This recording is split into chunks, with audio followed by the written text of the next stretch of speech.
안녕하세요. 오늘은 사사기 세 번째 시간입니다. 오늘은 사사기 전체를 크게 세 구조로 나누었을 때 두 번째 구조에 해당하는 사사기 3장 7절부터 16장 31절까지의 말씀을 함께 살펴보려고 합니다. 이 두 번째 구조에는 사사들의 이야기로 가득 차 있습니다. 우리가 잘 알고 있는 유명한 말씀들이 많이 담겨져 있죠. 우리가 흔히 대사사라고 하는 온니엘, 입다, 드보라, 또 기드온, 삼손 같은 인물들의 이야기가 바로 이곳에 담겨져 있습니다. 근데 그 대사사들의 이야기만 담겨져 있을까요? 아닙니다.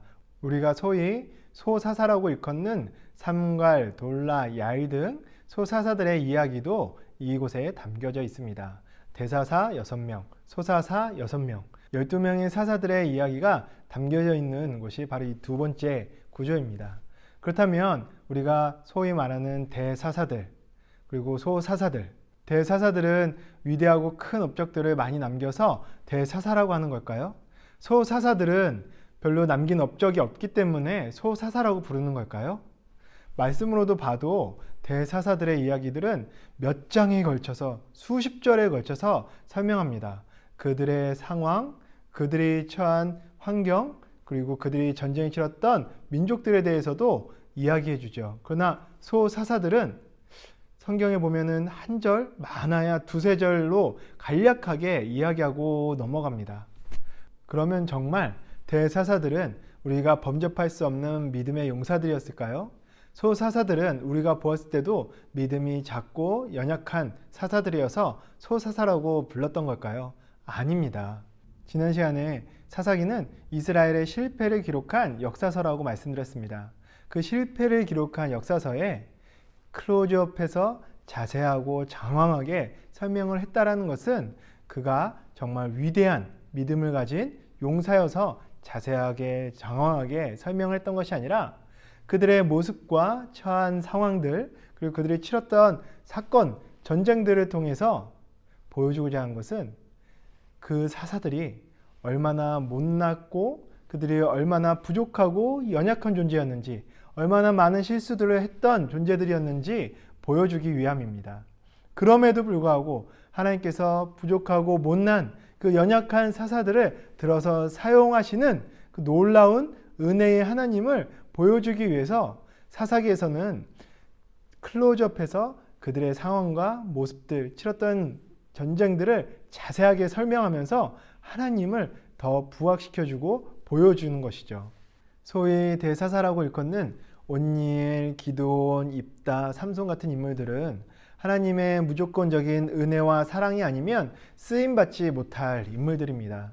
그럼에도 하나님께서 그들을 붙들어 사용하시죠. 그러기에 우리는 그 사사들을 볼 때에 사사 한 사람 한 사람의 삶의 태도와 모습을, 그들의 성격과 능력에 집중하는 것이 아니라 그들을 사용하셨던, 그들과 함께 하셨던 하나님께 우리는 집중해야 됩니다. 그리고 그 하나님이 어떠한 분이신지 우리가 알아가야 합니다. 연약하고 실수투성인 사사들을 보면 분명하게 보이는 하나님이 있습니다. 하나님은 연약한 자를 들어서 강하게 사용하십니다. 하나님은 미천한 자를 들어서 귀하게 사용하십니다. 그래서 하나님께 강하게 쓰임받을 때, 귀하게 쓰임받을 때 더욱 겸손해져야 합니다. 나의 잘남과 나의 능력으로 하나님 앞에 쓰임받는 것이 아니라 전적인 하나님의 능력 가운데서, 하나님의 은혜 가운데서 내가 하나님에게 붙들려 하나님이 나에게 주신 능력과 힘으로 쓰임받고 있다는 것을 늘 기억하며 주님이 맡기신 사역들이 있을 때마다 성실하게 충성되게 늘 겸손하게 그 일들을 감당해 가야 되는 것이죠. 두 번째 구조에서는 12명의 사사들의 업적을 기록합니다. 그 12명의 사사들 중에 두 사사를 좀 더 살펴보고 싶습니다. 첫 번째 사사는 기드온입니다. 기드온과 300용사, 300명이 12만 명의 미디안 군사와 싸워서 승리한 유명한 이야기 때문에 살펴보고 싶은 것이 아닙니다. 마가복음 강의 때 제가 교차 대구법에 대해서 설명을 드렸는데 혹시 기억하시나요? 교차 대구법이란 A, B, C, B-A- 이렇게 구성되어 있는 것을 교차 대구법이라고 한다고 말씀드렸죠. 이 교차 대구법에 있어서 핵심은 바로 A가 아니라 바로 가운데 위치해 있는 C라고 말씀드렸습니다. 사사기 전체를 살펴보면 교차 대구법으로 구조가 형성되어 있는데 그 가운데 C가 되는 부분이 바로 기드온의 이야기입니다. 기드온과 그의 아들 아비멜렉의 이야기가 바로 교차 대구법으로 사사기를 볼 때에 가운데 위치한 말씀입니다. 하나님이 기드온과 함께 하셨습니다. 그래서 기드온은 300명을 이끌고 미디안 군대 12만 명과 싸우기 위해 전쟁터로 나갑니다. 그리고 그들이 싸우기 위해 나갔을 때 가지고 나갔던 무기는 최신식 무기가 아닙니다. 항아리와 횃불 이 두 개를 들고 12만 명과 싸우기 위해서 나갑니다. 근데 어떻게 되나요? 300명밖에 안 되는 이스라엘 군대가 12만 명이나 되는 미디안 군대와 싸워서 대승을 거둡니다. 놀라운 기적입니다. 여호수아 때에 이스라엘 백성이 여리고성을 돌무로 인하여서 무너뜨리고 함락했던 놀라운 기적들, 그 기적을 이전 사사들에게서는 보지 못했는데 기드온에게서 이스라엘 백성들이 보게 됩니다. 그래서 이전 사사들에게 요구하지 않았던 한 가지를 요구하죠. 그것은 바로 무엇이냐면 당신이 우리의 왕이 되어 주십시오. 이것을 요구합니다. 그때 기드온이 어떻게 대답을 하나요? 사사기 8장 22절에서 23절 말씀입니다. 그때에 이스라엘 사람들이 기드온에게 이르되 당신이 우리를 미디안의 손에서 구원하셨으니 당신과 당신의 아들과 당신의 손자가 우리를 다스리소서 하는지라. 기드온이 그들에게 이르되 내가 너희를 다스리지 아니하겠고 나의 아들도 너희를 다스리지 아니할 것이요 여호와께서 너희를 다스리시리라 하니라. 아멘. 이스라엘 백성은 기드온이 이끄는 300용사와 12만 명의 미디안 군대의 전쟁을 통해서 기적을 경험합니다. 그리고 그 기적을 통해 한 인물 바로 기드온에게 집중합니다.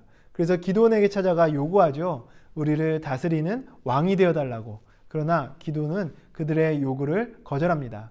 너희를 다스릴 분은 오직 여호와 하나님 한 분뿐이다. 그분만이 우리의 왕이시다 라고 거절하며 못 박습니다. 그리고 시간이 흐른 후 기드온이 죽게 됩니다. 기드온이 죽은 후 기드온의 아들 중 세겜에 있는 아비멜렉이 등장하게 됩니다. 아비멜렉은 세겜에 있는 사람들을 선동합니다. 자신이 왕이 되어 그들을 이스라엘 백성들을 다스리겠다라고 이야기합니다.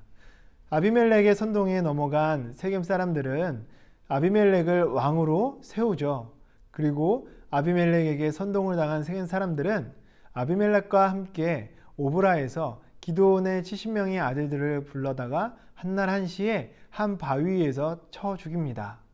그때 기드온의 아들 중 단 한 명 요담만이 숨어서 살아남게 되죠. 숨어서 살아남고 아비멜렉의 악행을 전부 보았던 요담은 그리심산 꼭대기에 올라가 아비멜렉과 세겜 사람들을 향하여 저주합니다. 그리고 사사기 9장 57절 말씀 보면 요담의 저주가 그대로 응하니라 라고 말씀합니다. 요담이 아비멜렉과 세겜 사람들의 악행을 보고 그들을 향하여 했던 저주가 그대로 이루어졌다라는 것입니다. 사사기 전체를 보았을 때 교차 대구법으로 살펴보면 이 기드온과 아비멜렉의 사건이 가운데, 정가운데에 위치한다라고 말씀드렸습니다. 그 가운데에서 핵심으로 다루고 있는 것은 무엇이냐면 스스로 하나님의 자리, 왕의 자리를 거절했던 기드온, 스스로 하나님의 자리, 왕의 자리에 오르려 했던 아비멜렉의 모습을 대조하며 보여준다는 것입니다. 스스로 왕이 되려고 했던 것은 사사기에서 계속해서 반복해서 이야기하는 것처럼 그때에 왕이 없으므로 자기 소견이 옳은 대로 행하였더라. 자기 소견이 옳은 대로 행하는 삶, 자기 생각, 자기 판단, 자기 경험, 자신의 능력과 세상적인 가치와 원리를 통해서 살아가는 인생을 말합니다. 세상적인 방법과 가치, 자신의 생각과 경험, 판단을 가지고 살아가는 것이 바로 하나님의 자리인 왕의 자리에 스스로 올라가려고 한다라는 중요한 교훈을 남겨주는 것이죠. 성경에 보면 왕의 자리인 하나님의 자리에 도전을 하고 올라서려 했다가 쫓겨난 존재가 있죠. 바로 사탄입니다. 사탄은 호신탐탐 하나님의 자리를 넘보고 올라서려고 합니다. 실제로 사탄교가 있습니다. 사탄을 숭배하는 사람들입니다.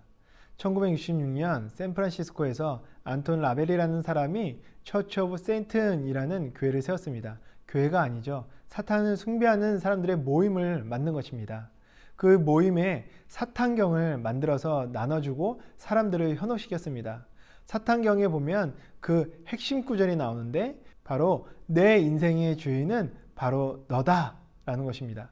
너가 너 인생의 구원자고 너가 네 인생의 왕이라는 거예요. 그래서 네 생각대로 네가 느끼는 대로 네가 즐거운 대로 네 마음껏 네 맘대로 살아도 된다라고 써 있는 것이 바로 사탄경의 핵심 구절입니다. 그러기에 내가 원하는 대로 내가 즐거운 대로 내 감정과 내 경험에 따라서 세상적인 가치와 판단을 따라서 살아가는 것은 사탄의 거짓 속임에 속아 넘어가는 것입니다. 하나님의 말씀을 따라서 하나님의 뜻을 따라서 성경에 있는 원리와 방법을 따라서 살아가는 것이 바로 하나님을 내 인생의 우리의 왕으로 모시고 살아가는 모습인 거죠. 그러기에 우리는 우리의 생각과 감정과 경험을 내려놓고 하나님의 말씀을 최우선으로 두고 살아야 합니다. 하나님의 말씀에 있는 원리와 방법들을 따라서 살아가는 것이 바로 하나님을 나의 인생의 왕으로 우리의 왕으로 모시고 살아가는 것입니다. 우리는 계속해서 끊임없이 하나님의 자리에 도전을 하는 것이 아니라 하나님의 자리에서 내려와 우리의 왕의 자리를 하나님께 드리는 삶의 태도를 가져야 합니다. 다음으로 살펴보고 싶은 사사는 삼손입니다. 삼손은 굉장히 힘이 셌습니다. 삼손이 가진 굉장한 힘으로 이스라엘을 괴롭혔던 블레셋인들을 혼내주었다라는 생각에 삼손의 이야기를 멋지게 드라마틱하게 포장합니다. 그런데 삼손의 이야기를 잘 읽어보면 삼손이 얼마나 망나니였는지 알 수 있습니다.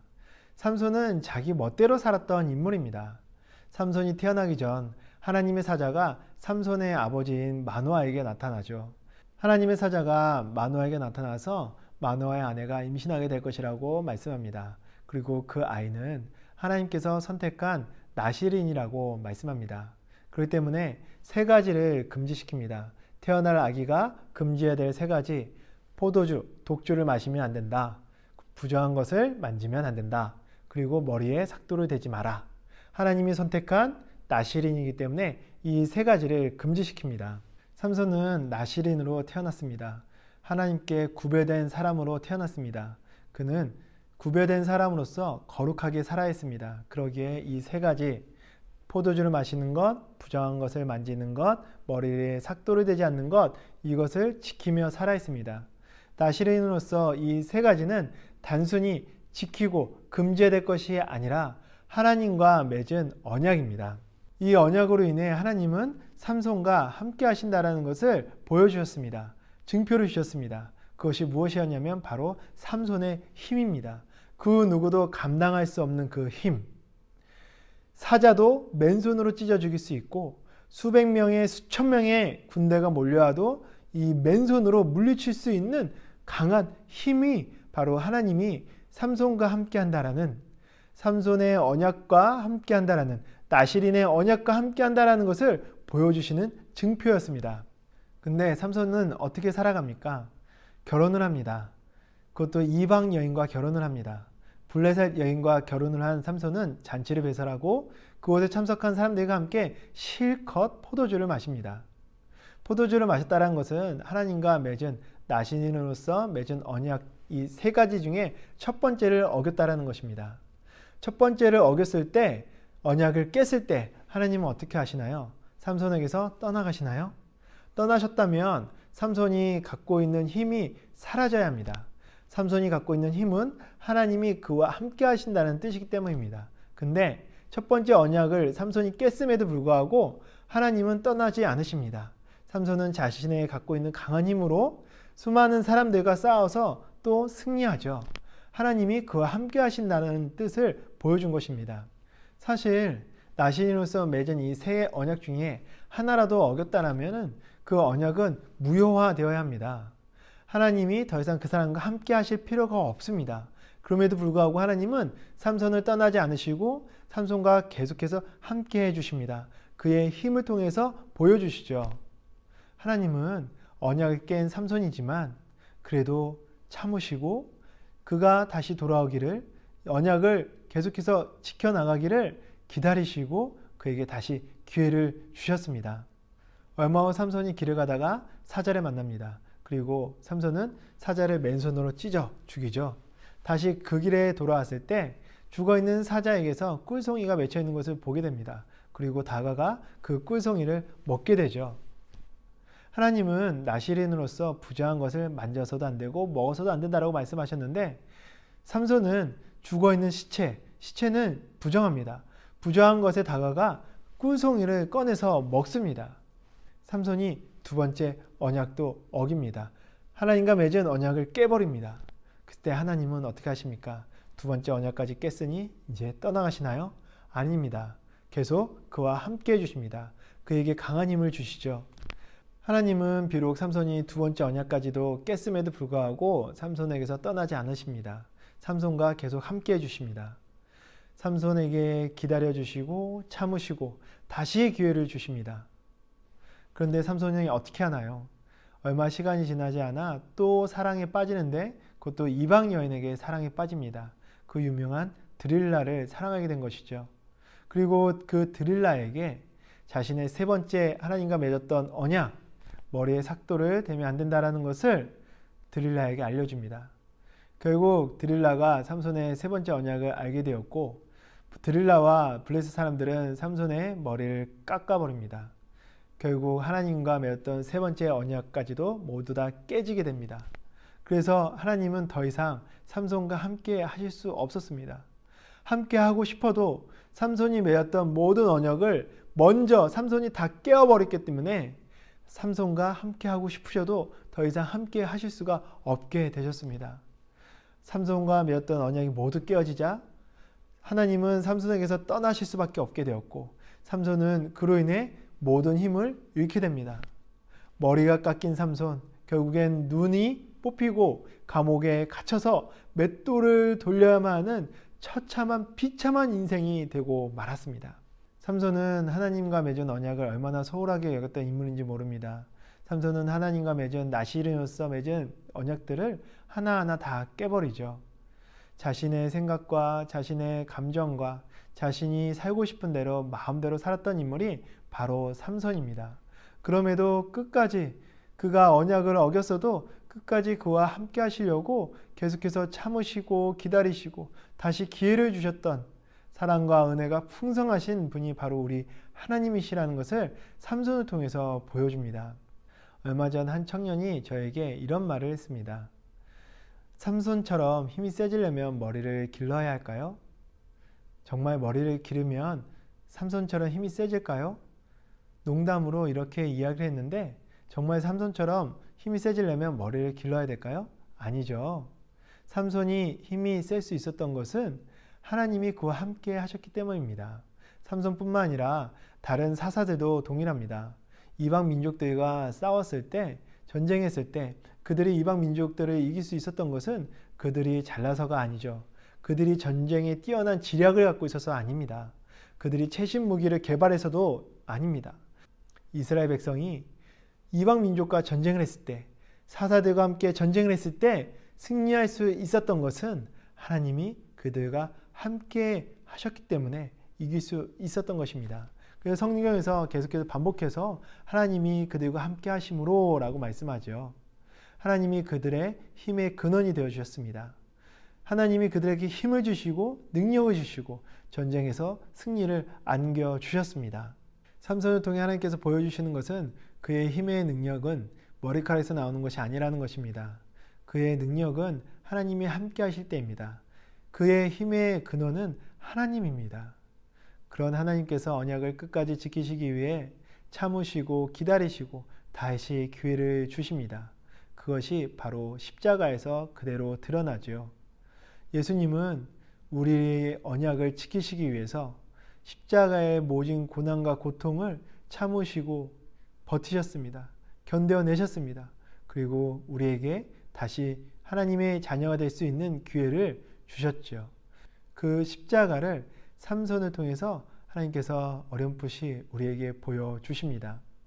하나님은 세 가지 언약을 모두 깬 삼손에게도 다시 한번 긍휼을 베풀어 주십니다. 그래서 말씀해 보면 사사기 16장 22절에 삼손의 머리카락이 다시 자라는지라 라고 말씀합니다. 삼손의 힘의 근원은 머리카락이 있는 것이 아니죠. 머리카락이 다시 자란다라는 것은 상징적으로 하나님께서 삼손에게 다시 기회를 주셨고 삼손에게 다시 찾아와 그의 힘의 근원이 되어주신다는 것을 표현해 준 말씀입니다. 결국 힘을 되찾은 삼손, 하나님이 함께 해주셔서 힘이 생긴 삼손은 다곤의 신전에 있는 두 기둥을 무너뜨림으로 인해서 수천 명의 블레셋 사람들을 죽이며 함께 죽게 됩니다. 이스라엘을 괴롭혔던 블레셋 사람들을 무찌른 삼손의 힘의 근원은 하나님이셨습니다. 재력이 아닙니다. 돈이 아니죠. 학벌이 아닙니다. 가문이 아니었습니다. 하나님이 힘의 근원이 되어주셨습니다. 하나님께서 힘의 근원이 되어주실 때 이스라엘을 괴롭혔던 블레셋을 삼손은 무찌를 수 있었습니다. 우리 교우들을 힘들게 하는 문제가 있습니까? 우리 교우들의 걱정과 근심이 되는 어려움이 있습니까? 하나님이 힘의 근원이 되어주실 때 그 모든 문제들을 넉넉히 이겨내고 극복하게 될 줄 믿습니다. 그러기에 우리는 다른 것을 구하는 것이 아니라 하나님을 구해야 합니다. 하나님, 저는 하나님이 필요합니다. 저에게 찾아와 주십시오. 오늘도 내일도 매일같이 하나님이 나의 힘의 근원이 되어주셔서 내 삶 가운데 부딪히는 내 삶 가운데 일어나는 문제들을 이겨낼 수 있고 극복할 수 있도록 나에게 힘이 되어 주십시오 라고 간구하는 우리 교회 교우들 모두가 다 되기를 바랍니다. 이것으로 사사기 세 번째 강의를 마치도록 하겠습니다. 수고하셨습니다.